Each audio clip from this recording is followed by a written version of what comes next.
Bonjour à tous et bienvenue dans une nouvelle vidéo. Là je vais vous montrer comment changer votre liquide de frein sur la 207 1,6 litre HDI 90 chevaux. Alors trop souvent négligé, le changement du liquide de frein est un élément capital dans l'efficacité du freinage. Il doit être changé sur ce type de véhicule tous les 2 ans. Alors bon, ici, moi généralement je le change en même temps que les disques de frein, ce qui nous fait une périodicité d'environ tous les 3-4 ans.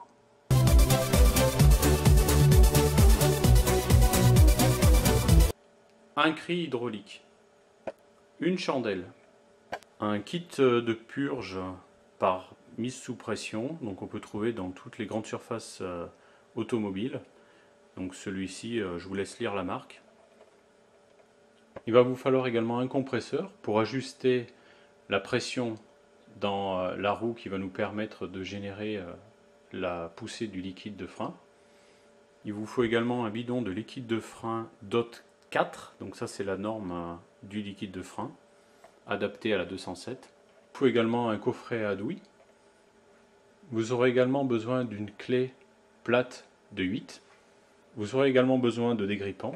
Munissez-vous également d'une seringue avec un petit raccord de rallonge. Alors on peut trouver ça en pharmacie.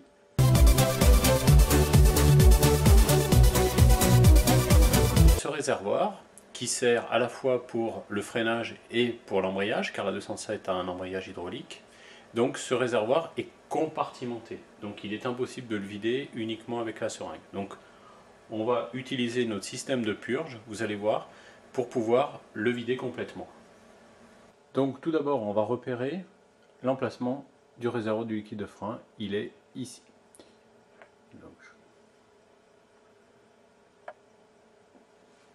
Donc ce réservoir est muni à l'intérieur d'un petit filtre pour éviter que des impuretés puissent tomber dedans. Donc on peut tout simplement retirer ce petit filtre de cette manière-là.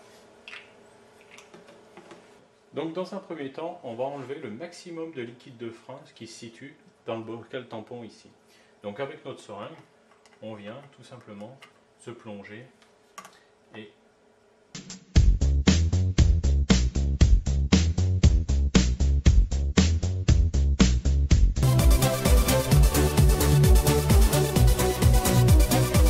donc le système de mise en pression du liquide de frein dans le circuit se dispose d'un ballon tampon que l'on va remplir avec du liquide neuf, d'une mise en pression que l'on va mettre sur notre roue que l'on aura bien entendu adaptée en pression à 1,4 bar, et on va mettre ici l'embout qui correspond à notre réservoir de liquide de frein. Donc dans un premier temps, afin de finir de vider notre liquide de frein contenu dans le réservoir ici, on va utiliser le système de purge, mais d'une manière non conventionnelle, c'est-à-dire qu'on va l'utiliser à vide. On va se servir de la pression exercée par la roue pour pousser le liquide de frein encore contenu dans le réservoir et le récupérer par la vis de purge. On contrôle en permanence donc le niveau dans notre réservoir et quand il est au plus bas, on arrête. Et à ce moment-là, on remplira notre réservoir avec du liquide neuf et on utilisera de manière conventionnelle notre système de purge. Bien sûr, dans un premier temps, il faut préparer la roue à la bonne pression.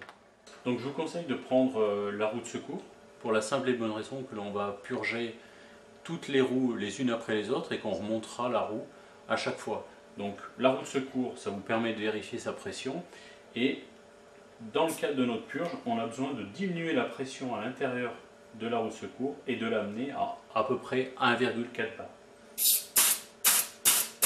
Donc on dégonfle la roue jusqu'à avoir 1,4 bar.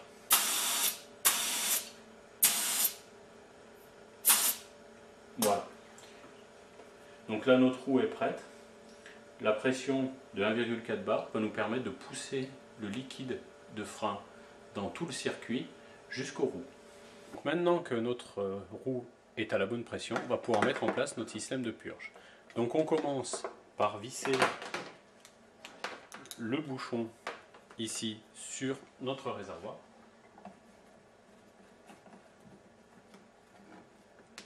Voilà. Toujours, je rappelle que dans un premier temps, notre réservoir est vide. Donc on va brancher l'autre extrémité sur la roue. Donc notre système est en pression. Le but est que la pression d'air pousse le liquide de frein contenu dans le réservoir. Ce liquide de frein sera évacué via la vis de purge. Et on va bien sûr surveiller en permanence le niveau dans notre réservoir. Dès qu'il a atteint le niveau le plus bas, à ce moment-là, on fermera la vis de purge et on pourra venir remplir notre réservoir de liquide neuf. Bien entendu, on remplira également notre système de purge avec du liquide neuf et on pourra ainsi remplacer le reste de liquide usagé dans l'eau tuyauterie. Donc bien entendu, il va falloir pour cela démonter la roue avant gauche. Ça, je ne vous le montre pas dans la vidéo. La vis de purge se situe ici. Donc elle est munie généralement d'un petit capuchon qu'on peut enlever. Ces vis de purge sont très fragiles. Donc on va d'abord les dégripper avec une bonne dose de W40.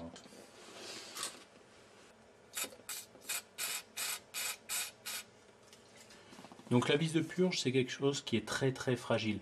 Donc on utilise une clé hexagonale pour le faire partir et juste après être parti, voilà, là il commence à partir, on arrête avant que le liquide commence à couler.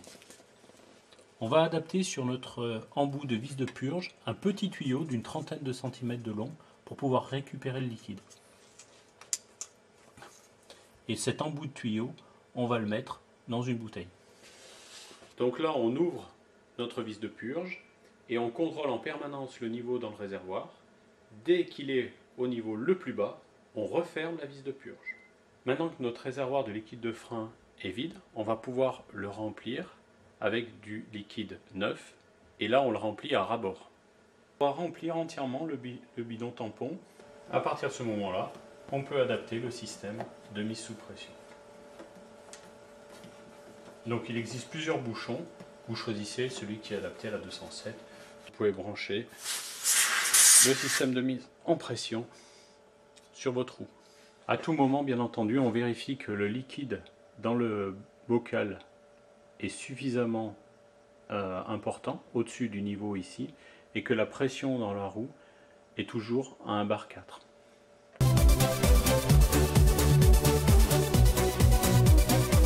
Donc ensuite, tout se situe au niveau des différentes roues. Donc pour la Peugeot 207, l'ordre de purge des roues est inverse à ce qu'on connaît d'habitude sur d'autres voitures. C'est-à-dire qu'on va commencer par l'avant gauche, ensuite avant droit, arrière gauche et on finira par l'arrière droit. On peut dire que c'est du plus court au plus long, contrairement à ce qu'on pouvait voir sur les anciennes voitures. Donc là, on se situe sur la première roue avant gauche.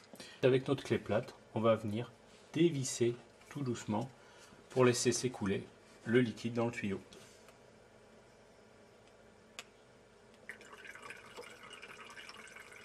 Dès que le liquide est propre, ça veut dire que le circuit concerné par cette roue sera terminé. Dès que le liquide qui s'écoule est propre, on referme la vis de purge. Attention à ne pas trop serrer, ça casse assez facilement. Donc maintenant qu'on a fini l'avant gauche, on va pouvoir passer à l'avant droit. Donc côté droit c'est exactement pareil, je ne vous montre pas dans la vidéo. Donc après l'avant droit, on peut passer à l'arrière gauche. Donc l'arrière gauche c'est exactement pareil, la vis de purge se situe ici. On utilisera notre douille 6 pans pour pouvoir la dévisser avant de mettre notre petit tuyau et faire exactement la même opération. Alors le circuit est un peu plus long à l'arrière, donc il va falloir être un peu plus patient et surtout bien contrôler le niveau dans notre système de purge.